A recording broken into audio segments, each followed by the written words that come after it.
যে দক্ষতা প্রয়োজন একটা রাষ্ট্র পরিচালনার জন্য সেটা কতটুকু আছে। এবং এই প্রশ্নটা আমাদের প্রোগ্রামের প্রথমেই আমরা বলছি যে তারা প্রতিনিধিত্ব কি সাধারণ মানুষের বা সকল মানুষের প্রতিনিধিত্ব করছেন কিনা। যারা নিরপরাধ ল অ্যাবাইডিং সিটিজেন তাদের পক্ষে সরকার অবস্থান না নিয়ে যারা অপরাধী তাদের পক্ষে অবস্থান নিয়েছে। এবং ডেভেল হান্টটা কখন শুরু হলো এটাও যদি একটু আলোকপাত করেন আপনার দর্শকের জন্য।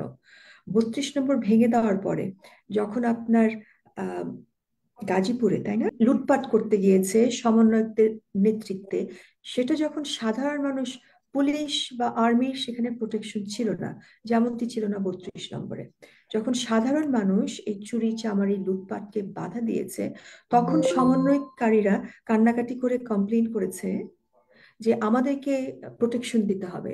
অর্থাৎ লুট করার, চুরি করার জন্য সরকার কর্তৃক প্রোটেকশন লাগবে তাদের। এটা অ্যাবসার্ড, হাস্যকর, ইয়েট ভেরি সিরিয়াস। এবং সেটারই আহ, উত্তর সরকার দিয়েছে ডেভেল হান্ট। ডেভেল কারা? যারা এই অপরাধগুলো করছে তারাই তো ডেভেল। তো তাদেরকে, তারা যদি লুটপাট, ধর্ষণ, আহ, আপনার ভাঙচুর, চুরি চামারি করতে পারে, সেটার জন্য তারা সরকারের প্রোটেকশন চাচ্ছে। এবং সেই প্রোটেকশনের নামই কি এখন ডেভেল হান্ট। এবং নিয়ে আমি তিনটা আহ, প্রাসঙ্গিক বিষয় একটু আলোকপাত করব। আহ, প্রথমত হচ্ছে, আপনি যখন কাউকে অ্যারেস্ট করবেন সুনির্দিষ্ট কোনো অভিযোগের ভিত্তিতে, আহ, আমাদের আইনের শাসন মানে হচ্ছে যতক্ষণ না পর্যন্ত সাক্ষী প্রমাণ দিয়ে দোষী সাব্যস্ত না হবে তাকে কিন্তু আম, অপরাধী বা কোনো আপনার লেবেল দেওয়া যাবে না।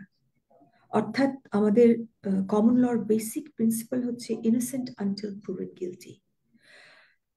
ডেভেল হান্ট, এই যে শব্দটা ডেভেল ব্যবহার করা হচ্ছে, অর্থাৎ আপনি আহ, তাকে আহ, আইন আদালতে নেয়ার আগেই, তার বিরুদ্ধে কোনো সুনির্দিষ্ট অভিযোগ দেওয়ার আগেই, পাকড়া করার সাথে সাথে তার কপালে কিন্তু একটা লেবেল দিয়ে দিলেন যে ডেভেল।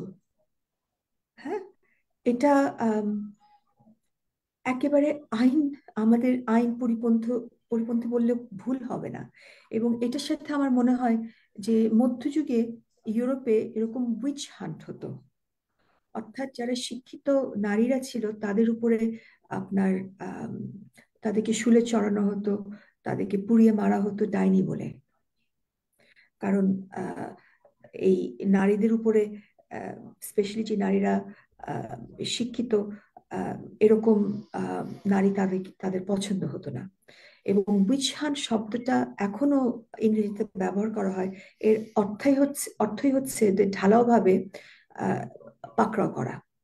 সো সেখানেও একটা ধার্মিক একটা লেবাস, উইচ বা ডেভল, উইচেরই পুলিঙ্গ হচ্ছে ডেভল। সো এই ডেভেল হান্ট, উইচ হান্টের ভিতরে তো আমি কোনো পার্থক্য দেখি না।